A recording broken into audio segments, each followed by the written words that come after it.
بدینه پیژنه ما ته صفا پښتو کې وایي 100 کاله عمر دی 1000 کاله دی 1 लाख دی 80 کاله 100 کاله څومره دی او ته بس داسې ووایه چې 1000 کاله دی 1 लाख کاله دی اوس اوس ته خبره کوي شو مو ځامنې سو دی یو ورته دا خو ته الله صفت نه بیانې دا خو د الله عیب بیانې ورته څنګه دا می سره زمیدار ورته وګوره زما 80 کاله عمر ته زما لس بچی دي او د الله 1 लाख کاله عمر شو دا یو بچی شو دا ولې کمزورې دی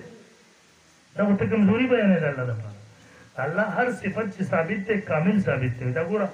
مونږ هم وینو الله هم ویني مونږ مخې ته وینو شاته نه وینو ښیګس طرف ته نه وینو الله به یک وخت د هر څه ویني هغه نه هېڅ څیز نشي پټېدی نو دی لا جواب علامه نور شاه کشمیري صاحب لیکل دی فیض الباري کې ویل زه روان وم یو زمیندار کاکا و یو کس ته تپوس وکړو ویل یاره د مرګ نه وروسته د عذاب روح دی که جسد دی زمونږ عقیده دا ده چې د روح او جسد دواړو ته چا ته وي روح او جسد دواړو ته او معتزله وایي دا صرف روح ته وي دې جسم سره هېڅ تعلق نشته زمونږ د موحدین هم په دغه مذهب کې ځان ته چې موحدین نو کشمیري صاحب فرمایي د زمیندار نه یو کس تپوس وکړو چې دا روح د عذاب روح دی که جسد دی هغه زمیندار کاکا ورته ویل زه تا ته یو مثال درکړم علامه کشمیري فرمایي وایي زه روان وم خو زه ودرېدم یو سایډ ته ما وایي زه واورم چې څه مثال ورکړې څه جواب ورکړې وایي هغه ډېر عجیبه جواب ورکړو علامه نورشاه کشمیري دومره متاثره شوی دی فیض الباري کې نقل کړی ورته وایي ګوره زما دا باغ دی که نه مالټو باغ دی مثال زه راغلم دې ته 2 کسان راغلي دي یو شل دی په پښو بل ړوند دی په سترګو دا ړوند لګېدلی دی دا شل یې په اوږه کړی دی شل خو په سترګو روح دی وتلی نه شي نو په خپو باندې د دې ړوند لاړو هغه ورته دې خوا ځه دې خوا ځه راویې رسه اوغلای کوله وایي زه چې رانم ما دواړه ګیر کړم وایي زه به اوس چا ته سزا ورکړم ړوند ته سزا ورکړم هغه وایي ملګري زما قصور ځکه نشته دی چې ما ته لار نه معلومه ګوره سترګو باندې لیدل نه شم کولی زه دې راوستی شل چې راایسارم اما ته وایي ملګري ما له سزا مه راکوه زه مجرم نه یم ځکه زما خوښتۍ نشته دی زه ده راوستی هغه ورته زه به چا له سزا ورکړم هغه ورته عقل دا وایي چې دواړو ته به سزا ورکړي لیکن دا یو د بل نه بغیر نه شو راته بل د بل نه بغیر ویل دغه مثال د روح او د جسد واخله روح بغیر د جسد نه څه نشي کولی جسد بغیر د روح نه څه نشي کولی دواړو له سزا ورکړي نو کله کله د عوامو ذهن ته الله یو ډېر ښه مثال ده خو خبره مې دې پورې کول چې کله دولت خزانه وي نو بیا دشمنان هم زیات دي نو د دلته د دشمنانو علاج الله ورکړي نو دې صورت ته سورة الفلق ویل کېږي دې دواړو صورتونه ډېر فضایل دي رسول الله صلی الله علیه وسلم کله چې به موده کېدو دا صورتونه به ویل معوذتین او سورې اخلاص او خپل امت ته نبي علیه الصلاۃ والسلام د دې تعلیم ورکړی څه سخت مشکل حالات به راغله نبي علیه الصلاۃ والسلام به دا صورتونه تلاوت کول قل ووایه پیغمبره اعوذ د دې محترمو شان نزول څه نو په دې کې ډېر روایات دي حاصل او خلاصې دا ده ام المؤمنین عائشہ رضی الله تعالی فرمایي دا روایت بخاري شریف کې مشته مسلم شریف کې مشته نسائی شریف کې مشته او د مفسرینو تفسیر ټول کتابونو نقل کړي دي مشهور دی نبی علیہ السلام بیمار و دا بیماری د یو روایت مطابق د شپږو میاشتو پورې د یو روایت مطابق 4 میاشتو پورې نبی علیہ السلام بیمار و پته نه لګېده د بیمارۍ اثرات د سحر او جادو دا پته نه لګېده چې بیماري څه ده او په دې سحر جادو کې دقسې وځي دقسې کوي ته زه ټیسټ کوه ټیسټ یې نه راخلي وي روغ یې ډاکټر له به ورشي پته نه لګېږي بیمارۍ هغه هم درته طاقت دوایانې درکړي ډاکټر صاحب په دې ځای مې درد دی هغه چې ورله ټیسټ کوي الټراساؤنډ کوي روغ دی هېڅ پته نه لګي دوایي به درکوي دوایي به اثر نه کوي نو دا علامه ده دی چې سحر جادو دی نو بیا د یو قابل عامل نه چې پوهه وي تجربه کار وي الله نه یریدونکی مسلماني هغه نه خپل علاج او دې کې ګڼګبان ډېرې ګورئ هغې نه ځان ساتي اکثر له ورسې پیسو 30,000 راوړه په تک کاله جادو شوی هغوی وهم جوړوي سړي نه هسې چې خوځې یم که نه په تک کاله جادو شوی دی په تک پلانکې جادو 50,000 راوړه 100,000 راوړه زه به دې دا ټول ګپ شپ دی شته دی تکړه عاملان پکې دي خو ډېر ګڼګبان دي نو ځان دغې نه ساتئ دغسې حالات چې انسان ته راشي نو دا د دې علامه چې په انسان باندې سحر جادو دی اوس نن سبا ډېر زیات دی دا یهود یې ډېر کوي ډېر خلک به دې کې اخته الله دې معافي وکړي او بیا ورته دغه جاري خلک ناست دي 2 نمبر پیسې لوټي ما یو ترور د پېښور کې زه ځل ورغلم بیماره وه ما ورته ویل ترور ته مې ویله مشرف ولې چل دی باندې ما ته ویل چا را باندې جادو کړی دی هغې زه احساسي کړې وه هغه عامل ویل دلته یو عیسایي دی عامل دی هغه راته وایي چې په تا کاله جادو دی 50,000 روپۍ ویل رانه اخېستې دي ویل زه به ستا علاج په قلاره قلاره کوم نو د جادو علاج الله په دې قرآن کې ښوولی دی د اخرني 3 سورتونه سار 3 ځل وایه ماښام 3 ځل وایه په ځان دم کوه که مسله دې ډېره زیاته وي شیخ الحدیث مولانا ذکریا صاحب رحمه الله منزل ملویږي دا منزل ځان ته وایه خپل معمول جوړ که سهار یو پیر وایه ماښام سب قسمه جادو په تا اثر نشي کولی او که بیا مسله دې زیاته و جادو در باندې 3 ځله سهار وایه 3 ځله ماښام وایه ځان ته پې اوبه دم که دا اوبه څکم ټوله ورځ او دا ځان هم پې دموه او که تکلیف دې د دې نه هم نور زیات نو دا 3 ځله ووایه سهار په دې ځان ته اوبه دم که زیاتې اوبه دا ونڅکه او په دې غسل هم وکول هم په دې باندې نو انشاءالله چې سرات به دې سره ختم شي قرآن علاج ښوولی دی که مسله بیا هم نه کنټرول کېده بیا یو عالم د الله نه یریدونکی پوهه عامل هغې له لاړ شه چې ستا خیر غواړي کاروباري نه وي د هغې نه به یې خپل علاج نو ام المؤمنین فرمایي ویل نبي علیه السلام یو ورځ د خوب نه پاڅېدو ویل ما ته ویل چې عایشې ما ته خپله بیماري وښودلی شو ویل ما ته یې تفصیل تپوس وکړو نو نبي علیه السلام وفرمیل زما ته 2 فرشتې راغلي یو سر ته ناسته او بل خپو ته یو د بل نه تپوس کې په ده څه شوي دي ورته دا بیمار دی بیا دې را بل تپوس کې څه بیماري ده او ورته په ده چا جادو کړی دی دا جادو پې چا کړی دی ورته وایي دا پې عاصم ابن لبید او د هغې لوڼ ورباندې کړی دی دا جادو یې چېرته او په څه کې کړی دی دی د ګمنځ په دانو په هغه غاښو کې کړی دی او دا بیر زروان پلانکیزي په کوهي کې هلته د کجورې په غلاف کې هغه بنده کړې ورسره کاڼي د لاندې پرته رسول الله صلی الله علیه وسلم چې بیدار شو ما ته خپله بیماري وښودلی شو صحابه یې ځان سره کړله بیر زروان دې کوهي ته لاړو زروان صحابه کرام ورښکته شو او دا ګټه یې لرې کړه دا اوبه چې وه د نکریزو رنګ شوي وې سختې د دې نه چې دا ګمز راواغېستله د کجورې د دې غلاف نه یې راواغېسته د رسول الله صلی الله علیه وسلم یو یختی حاصل کړی و دې ګمنځه کې 11 غاښې وو 11 غوټې یې ورکړې وې هغې را کولاو کړه او دا 2 سورتونه نازل شو په دې کې 11 آیاتونه دي یو آیات به وایو او دا یو غوټه به کولاول او به کوو چې 11 والا غوټې کولاو شي رسول الله صلی الله علیه وسلم فرمایي زما وجود داسې آزاد شو لکه د بدن نه چې یو لوی پیټ او یو لوی غر لري د صحابو تپوس کړو د الله رسوله دا چا کړل مونږ ته یې راوښایه نبي علیه السلام انکار وکړو بل خبره زما د ذات پورې وه بس ما معاف کړي دي خو حکیم ذات چا چې د نبوت او د رسالت توهین کړی او یې نه دي معاف کړي چا یې رشته دار یې ولي لیکن چا چې ذاتي دغسې نقصان ورسولی و هغې ته یې معافي کړې بدله یې نه نو دا 2 سورتونه په دې باب کې نازل شو قل ووایه پیغمبره اعوذ زه پناه غواړم برب الفلق په رب د سبا باندې د رب تفصیل به تاسو ته شوی بار بار فلق دا محترم چاودلو ته ویلی فالق الحب والنوا دا نوه چاودي د دې منځ نه تیغ راوځي دغسې د شپې دا توره تیاره تاسو د سحر منظر ګورئ لکه دا تیاره چې چاودي او د دې نه سبا راوځي رڼا زه خپله څو پرې عمرې ته تللی یم الحمدلله الله دې موږ تاسو ټول بار بار بوځي دا 2 ځل زما راتګ چې ووه پسې د شپې وه نو بیا دوبۍ کې مې میلمستیا وه دوبۍ نه بیا دې خوا راتلو نو دوبۍ نه چې بیا کله مونږ راتلو همدا ټایم و سهار کېدو دا منظر ما کتو که نه ویښ و ورته ما هغه ملګري ته ویل ما دا ډېر ښه منظر وي وده کېږي مه دا صحیح نو ته چې ورته ګورې یقینا لکه یو شی چې وچاودي دا نه وچاودي او تیغ ترې راوځي دغسې لکه دا تیاره چې وچاودي او د دې نه دا رڼا ورځ راوځي نو په دې کې اشاره وکړله دې خبرې ته چې ګوره څنګه چې دا شپه دا توره تیاره کې مصیبتونه وي مشکلات وي دا چې ختم شي سهار راشي ټول مشکلات مصیبتونه ختم شي حتی چې په یو بیمار تکلیف وي سبا راوخېږي تکلیف کې کمی راشي ختم شي نو دې کې اشاره شوه دې ته چې ته په الله سره پناه حاصل کا انشاءالله الله به ستا ټول تکلیفونه دغسې ختم شي څنګه چې د شپې تیارې سره دا ختم شي من شر اعوذ د پناه غواړم برب الفلق په رب د سبا باندې من شر ما خلق د شر د هغه څه نه چې پیدا کړي دي الله تعالی دې کې مفعول به نه دی ذکر کړی د سره شر نه نو په دې کې ټول شرور داخل شو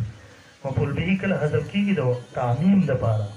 اکه غټ شر دی وړوکی شر دی اکه د انسانانو شر دی که د جناتو شر دی اکه بدني شر دی که روحاني شر دی که دنیا هر قسمه شرور دی هغه پکې ټول راغله چا پیدا کړي الله پیدا کړي ومن شر غاسق او د شر د تیارې نه اذا وقب کله چې ښه خوړه شي توره تیاره شي د دې وخت نه په خصوصیت سره پناه ولې وسته کېږي ځکه تاسو کتلي شپه چې سمه تیاره شي دا سړی خپل لاس هم نه ویني په دې وخت کې ډاکوان ډاکو ته ځي په دې وخت کې دشمن په خپل دشمن پسې ځي وراوړي هغه ولي په دې وخت کې لړمانان ماران دا بهر شي دا تکلیف رسوونکي موذي ځناور حشرات الارض دا ټول له شپې په دې تیاره کې شروع کړي نو د دې وجې نه او دا جادو هم چې کېږي د دې تعلق زیات د شپې سره وي ومن شر النفاسات ومن شر غاسق نو د شیر د تیارې نه دا وقبه کله چې ښه خوړه شي توره شي ومن شر النفاسات او د شر د پوک وهونکو نه دا چې فعل وقت په غوټو کې دلته نفاسات دا خو یا د نفوسو جمع ده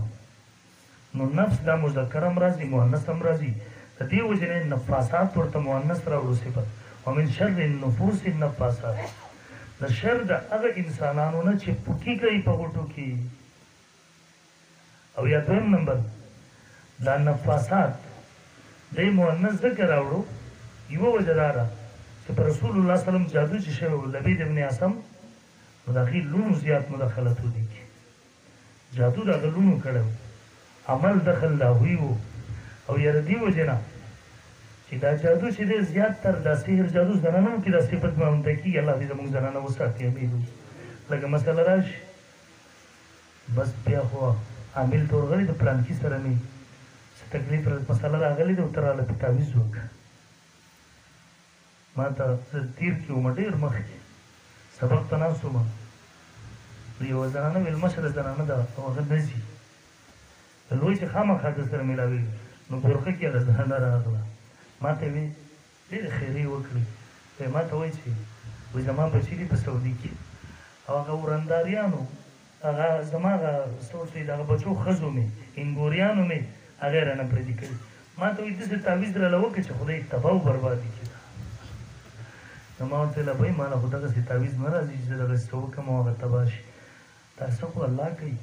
البته داسې تعویض به درله وکړم چې الله تاسو ټول جوړ کړي به خبر نه نه جوړېدل دې نه نو دا مصیبت وي الله تعالی دې زموږ زنانه وساتي پیسې هم تباه کړي او دا قسمه خلکو له تله سحر جادو کول دا کفر دی په دې سره سړی کافر کېږي بل ته ضرر رسول او سحر جادو کول ومن شر النفاسات او د شر د پوک وهونکو نه فی العقد په غوټو کې دې هم هغې کې منځ کې غوټې ورکړې وي ولس او په هره غوټه کې یو ستن ورکړی و او یو روایت بیګا ما کتو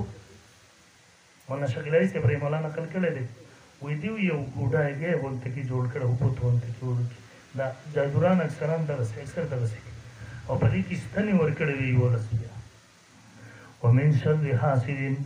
او د شر د حسد او پناه غواړم د شر د حسد کوونکي نه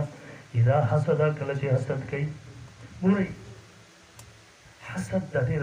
خطرناکه بیماري حسد دې ته ویلی شي دویم د دې حافظ صاحب سره مولانا جلابي صاحب ته دا نعمت الله ورکړی دی نو دی ولې ورکړی دی چې دا د ده سره نه وي پلانکې اخیسته دی نو دا ولې خیسته پیدا دی دی دې خیسته نه وی اګر که زه ومه که نه خو چې دی نه وی خیسته د بل چا نه د نعمت د زوال تمنا کول دا حرام دی دا ناجایز دی اسمان کې اوله ګناه دا شوې وه ابلیس د آدم علیه السلام سره حسد کړی او په ځمکه کې اوله ګناه دا شوې وه قابل د حابل سره حسد وکړو هغې قتل کړو دا خطرناکه بیماري د امام اعظم ابو حنیفه رحمه الله سره اولنی او د امام ابو حنیفه رحمه الله سره ډېر حسد شوی ډېر زیات یحیی ابن معین رحمه الله د لس لکه حدیثو حافظ و امام ابو حنیفه شاګرد و چې به وکړه چې د امام ابو حنیفه سره خلک زه حسد کوي نو به فرمیل حسد الفتى اذا لم ينالوا سعيه فالقوم ازداد له وخصوم كزرائر الحسناء قلنا لوجهها حسدا وبغضا انه لذميم دغه ځوان سره خلکو حسد شروع کړو کله چې مرتبې ته نشي رسېدلی دغه دغه خدماتو ته نشي رسېدی اذا لم ينالوا سيف القوم وازداد خلق دشمني شروع کړه حسد شروع کزرائل حسرای قلنا لوجه حسد وبوزا انه اجینه کوي ملګری وي په دې کې یو جنې خسته وي سپینه وي الله خایس ورکړ نور ملګری د حسد د وجه نه سو وې د تور مخې ته وګوره دغه سره امام ابو حنیفه حسدید په هغه حسابونه ده نو حسد ډېر خطرناک شی دی الله دې ته مو وسه دویم غیبت ده غیبت جایز ده بلکې ثواب دی یاره مولا جلابیب صلی الله علم ورکړی د قرآن ترجمه وکړه کاش چې دغسې علم الله مال هم راکړی دی ده سره هم دی ما سره هم پلانکي له مال ورکړی دی یاره چې دغسې مال هم راکړی دی دله ښایست ورکړی دی یاره چې دغسې ښایست مال هم دسه دې مې مال دې هم راکړ دا غیبت ده دا جایز ده په دیني اعمالو کې د ثواب وجه وفي ذلک فلیتنافس المتنافسون الله وایي په دې کې د سیالي کوونکي سیالي وکړي او حاسد چې کله حسد شروع کړي به سړي ته تکلیف رسوي نو رسول الله صلی الله علیه وسلم چې جادو سیر کړو هم دغه حسد د وجې نه کړو یو حسد راواغسته هغه د قتل منصوبې جوړې کړلې نو چې په هغې کې ونه شوله رسول الله صلی الله علیه وسلم باندې سحر جادو وکړو د یهودو د قتل هرې منصوبې وکړه ناکام شو دی شو او دا سحر جادو یقینا انسان ته سخت تکلیف ورکوي رسول الله صلی الله علیه وسلم باندې جادو شوی و ام المؤمنین فرمایي نبی علیه السلام به یو کار کړی و خیال به یې چې ما نه دی کړی وګورئ دا فرق چې راغلی و په دنیوي امورو کې دینی امور کې څه قسمه فرق نه دی راغلی د هغې حفاظت عصمت نبي معصوم وي نو په دې کې څه قسمه کمی کوتاهۍ د نبي نه نشي راتلی په دیني امورو کې او یقینا انسان ته سخت تکلیف زه د تېرو ورځو کې بیمار وم زما بیماري تقریبا 2 میاشتو ته ورسېده بیمار حکیمان ډاکټران ډېره قصه زه هم نور تم شوم بس دغسې به شوم څه قسمه علاجونه اوبه بیا هلته یو عالم دی عامل دی هغه راله ملګرو راوست 3 عاملان نور هم راوست دی لږ تکړه و دی چې راغی یقین وکړه داسې دا د سحر جادو توړ وکړو ما ته چې ډېر سخت طریقه ده او بیخي د مرګ کوشش یې در باندې کړی نور د دې نه زیات تیز څه لاره نه وه دې سره یقین وکړه سهار له د هغه کار وکړو ماسپښین له شپه تېره شوله سهار ته جلسو ته لاړم 3 جلسې مې په ورځ باندې وکړې 3 به د دې ډېر سخت اثرات وي په رسول الله صلی الله علیه وسلم باندې جادو شوی دی دا بعضې منکرین حدیث وایي په نبي علیه السلام جادو نه دی شوی او د عقل په بنیاد باندې اشکالات او اعتراضات پیش کړي ټایم نشته دی چې ما هغه ټول نقل کړی دی تاسو ته هر باطل چې راځي اگر عقل په بنیاد انکار کوي قرآن نه وایي حدیث نه په ظاهره قرآن ټارګېټ جوړ کړي نن زماني منکرین عذاب قبر چې دي هم ټول دا اشکالات پیش کړي عقلي اشکال قرآن بر ظالم مخې ته پروت دي او یې ښه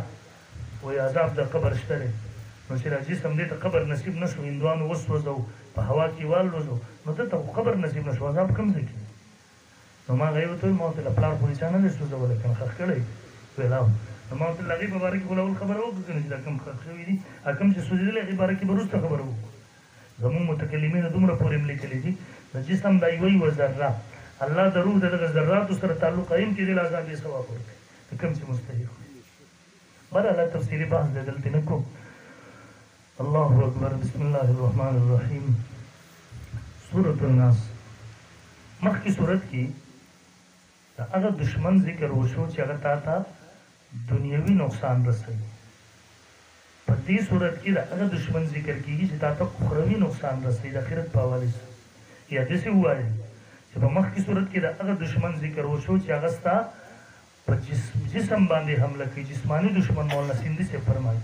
او په دې صورت کې د هغه دشمن ذکر دی چې هغه روحاني دشمن دی ستا په روحانیاتو باندې حمله کوي نو فرمایي شان نزول د دې او د مخکې صورت یو دی قل ووایه پیغمبره اعلان وکړه اعوذ زه پناه غواړم برب الناس په رب د خلکو ملک الناس ګوره مخکې ویل رب الفلق او دلته وایي رب الناس برب الفلق ورته دلته څه شو برب الناس دا ولې ګورئ هلته برب الفلق وویل دا جسماني تکلیف چې وي دا انسان سره خاص نه وي انسان ته هم رسېږي دغسې حیواناتو ته هم رسېږي لیکن روحاني نقصان تکلیف دا د انسانانو سره خاص دی د دغه نورو مخلوقاتو سره تعلق نه ساتي نو یې فرمایل برب الناس اعوذ زه پناه غواړم برب الناس په رب د مخلوق په انسانانو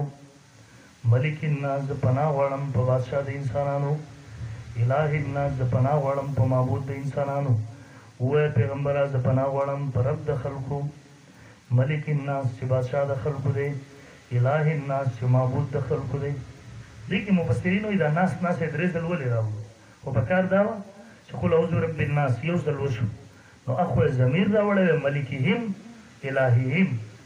زه پناه غواړم په مالک د دیو باندې، زه پناه غواړم په اله او معبود د دیو باندې. نو مفسرین وایي دا مقام د مدح دی، د ثنا دی. نو په داسې وخت کې ذکر غوروي د ضمیر نه، اسم ظاهر راوړل هغه غوروي. د دې وجې نه دلته اسم ظاهر ناس درې ځل راوړو. یا دویم جواب دا دی چې دلته د هر یو مصداق جدا جدا دي. د اولني مصداق دی قل وایه پیغمبره اعوذ برب الناس، زه غناه غواړم په رب د ماشومانو سره. د دې اولني ناس ته ماشومان مراد دي او دلیل او قرینه ورباندې رب دی، ځکه ماشومان د تربیت زیات محتاج دي. ملک الناس د دې ناس نه مراد ځوانان دي. پناه غواړم په بادشاه د ځوانانو باندې، ځکه چې روب او دبدبه، حفاظت او سیاست د دې تعلق د ځوانانو سره دی. نو د دې وجې نه ملک بادشاه والا صفت یې ذکر کړو. اله الناس زه پناه غواړم په اله او په معبود د خلکو، یا چې اله د خلکو دی. اله الناس چې اله د بوډاګانو دی. د دې ناس نه بوډاګان مراد دي، ځکه سړی چې بوډا شي بیا عبادت ته توجه زیاته شي جومات کېږي. د دې وجې نه دلته اله او معبود راوړو. او د دې څلورم ناس نه مراد، د دې څلورم ناس یوسوس فی صدور الناس، د دې نه نیکان مراد دي. ځکه نیکان ورنه ځکه مراد دي چې دا وسوسې د شیطان نیکانو خلکو ته وراشي. او د اخرني والناس نه مراد شریران او شیطانان خلک مراد دي چې د شیطان رونه یې د هغه ملګري وي، ځکه چې وسوسې خلکو ته همدغه خلک وراشي مختلفو طریقو سره. او دریم جواب یې دا کوي چې قل اعوذ برب الناس ملک الناس اله الناس. ګوره که صرف رب الناس یې ویلی وی نو ذهن ته دا اشکال راتلو چې کېدای شي د الله نه ملاوره دی بل څوک هم ورته مراد وي، ځکه د رب اطلاق په غیر الله هم کېږي. رب الدار د کور مالک، رب البیت د دې، رب المال د دې اطلاق په غیر الله هم کېږي د مال مالک. نو دلته ملک الناس اله الناس درې صفتونه ذکر کړله، د پنځه صفتونه، او دا درې صفتونه، او دا درې صفتونه صرف په الله کې دي، په غیر الله کې نشته. من شر الوسواس الخناس، د پناه غواړم د شر د وسوسو د خناس، د رسته کېدونکي نه، د پټېدونکي نه، د شاته کېدونکي نه. دلته وسواس مصدر راوړو.